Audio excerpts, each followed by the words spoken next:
Allô YouTube, bonjour mon iPhone, est-ce que tu m'entends? Aujourd'hui, petite vidéo sur qu'est-ce qui fait que qu'on se lance pas dans l'entrepreneuriat. Qu'est-ce qui fait que on a l'idée mais il n'y a rien qui se passe. Il y a des erreurs communes là-dessus et on va en parler dans cette petite vidéo. Donc prends-toi un petit café et écoute ou pas ce que j'ai à dire. C'est ton problème, c'est pas le mien. Mais il y a peut-être des erreurs que tu fais et qui sont dans cette vidéo. La première erreur que je vois moi constamment, c'est les gens qui essayent. Le fait d'essayer, c'est un petit peu embêtant. Parce que quand on se met dans le process d'essayer, on se donne le droit d'échouer. Donc c'est un petit peu con. Mais invariablement, le cerveau est câblé pour la simplicité. Donc si vous essayez quelque chose, vous donnez le droit d'échouer et votre cerveau, il prend la ligne droite, il échoue. Ça, c'est facile, c'est récurrent et ça atteint 90% de la population. C'est bien pour ça que des entreprises, tout le monde n'y est pas. Les gens préfèrent être salariés, suivre des directives et c'est très bien pour eux. Un autre blocage qu'on peut avoir quand on entreprend, c'est de vouloir un produit parfait. Alors, le problème du produit parfait, ça va rejoindre un petit peu autre chose. Ça va aussi rejoindre ce côté de se comparer aux autres. C'est que quand on n'a pas un produit parfait, on se lance pas. On attend d'avoir quelque chose qui est vraiment top pour se lancer. Et en réalité, il vaut mieux lancer une version imparfaite et l'ajuster en fonction des retours de vos clients. Donc attendez pas qu'un truc soit parfait pour avancer, pour lancer votre boîte. Un autre truc qui est super important quand vous vous lancez, mais là c'est une fois que vous êtes lancé. Raven, arrête. C'est tout. C'est d'ignorer vos clients. Le feedback. Si vous faites un produit, vous êtes convaincu par votre produit, c'est très bien. Mais si vos clients derrière vous disent bah non, ton produit en fait je préférais qu'il fasse ça ou qu'il m'apporte ça,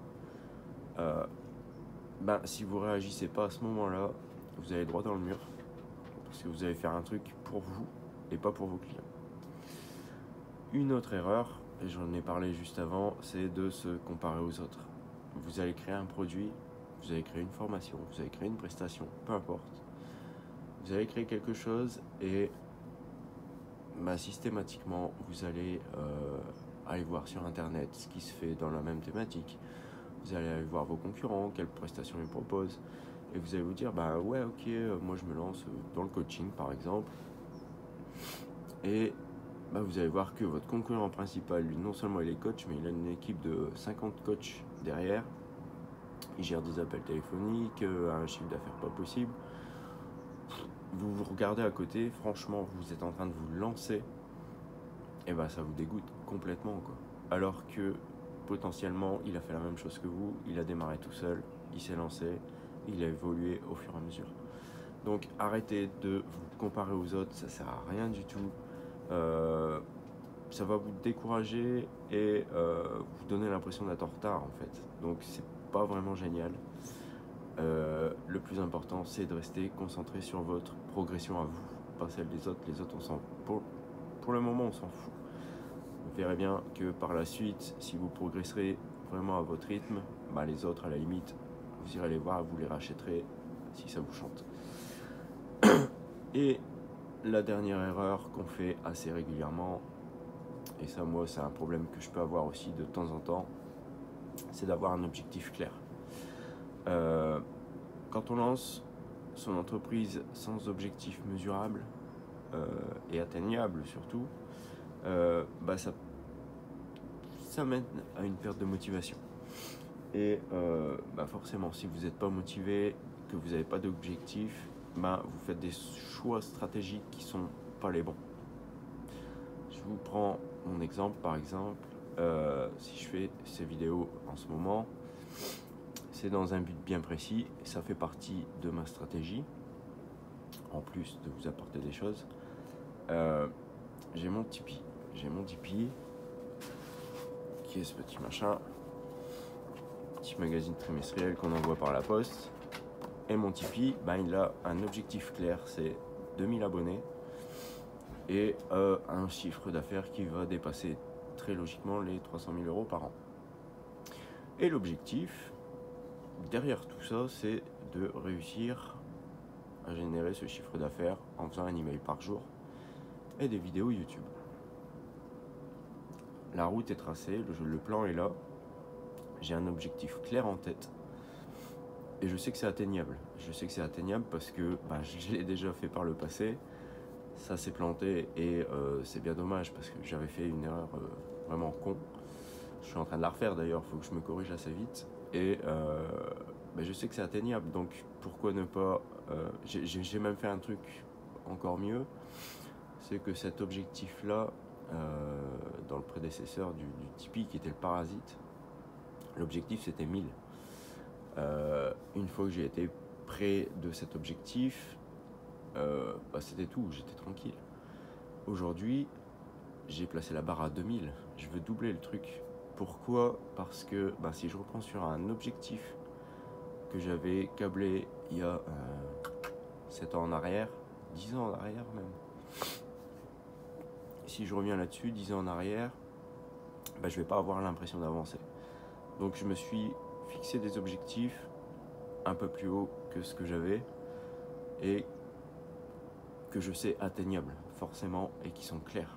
Donc je sais mon objectif final et je sais par quelles étapes je dois passer pour réussir à atteindre cet objectif. Le petit objectif, là, un petit peu plus compliqué, c'est que j'aimerais trouver les 2000 abonnés en un an. Là, c'est encore autre chose. Il y a du taf. C'est pas impossible, mais c'est pas non plus irréalisable. Et pour tout ça, le meilleur outil que j'ai pour ce genre de truc, c'est mon smartphone et la calculatrice. Parce que pour définir des objectifs clairs, il faut faire quelques calculs quand on est entrepreneur. C'est voilà, si je veux 2000 abonnés sur l'année, j'ai 365 jours par an. Il m'en faut 3 x 5, 15, 3 x 9, 27, 3 x 8, 3 x 6. On va dire qu'il en faudrait aller à peu près 7 par jour pour atteindre l'objectif. 7 abonnés par jour. Alors 7 abonnés par jour, si on prend des taux de conversion au plus bas, on va dire 1% de trafic froid. 1%, s'il m'en faut 7, ça veut dire qu'il faut que je fasse pas mal de leads tous les jours. Il faut vraiment cartonner le truc. Donc, en ayant ces objectifs-là en tête, je sais très bien que je vais agir en fonction pour récupérer des leads. Alors j'en ai déjà, j'ai une newsletter depuis des années, mais je sais qu'il faut que je cartonne un petit peu plus à ce niveau-là pour récupérer assez de leads pour espérer en convertir un maximum. Si je prends les taux les plus bas, je sais que j'ai tel plan, telles étapes, tel objectif de lead à capturer, tel objectif de conversion. Ça, c'est primordial si vous n'avez pas un plan clair. Et ça me fait rire d'ailleurs de dire ça maintenant parce que ça fait des années que je l'entends et moi j'ai toujours eu du mal à fonctionner avec des plans. Parce que je suis quelqu'un qui a des idées à droite à gauche et je faisais cette erreur dont je vous ai parlé tout au début, d'essayer des trucs. Donc j'ai essayé de lancer un business, puis je tombais sur une idée, j'ai essayé de lancer un autre business. Jusqu'au jour où je me suis focalisé sur, je ne vais pas dire mon Tipeee, mais son prédécesseur, sur le Parasite. J'avais trouvé une astuce pour me focaliser dessus, je vous en parlerai peut-être dans une autre vidéo. Mais une fois qu'on se focalise sur un truc, on découvre d'autres choses. Le feedback client était super important pour faire évoluer le produit et attirer encore plus de monde. Donc ne faites pas ces erreurs-là. Et dans la vidéo qui arrive, dans la seconde vidéo, je vais vous expliquer un petit peu des solutions que vous pouvez mettre en place assez rapidement pour vous lancer. Arrêtez d'essayer réellement et le faire vraiment.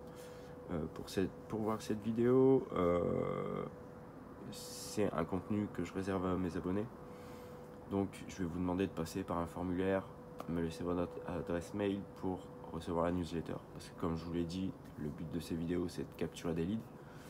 Je suis très transparent là-dessus, il n'y a pas de problème. Si le Tipeee demain peut vous rendre service, j'espère que je vais réussir à vous le vendre parce que c'est vraiment l'objectif. Mais en attendant, pour voir la deuxième vidéo et les solutions que je vous propose, suivez le lien dans la description, remplissez le formulaire, vous serez redirigé systématiquement et automatiquement vers la seconde vidéo.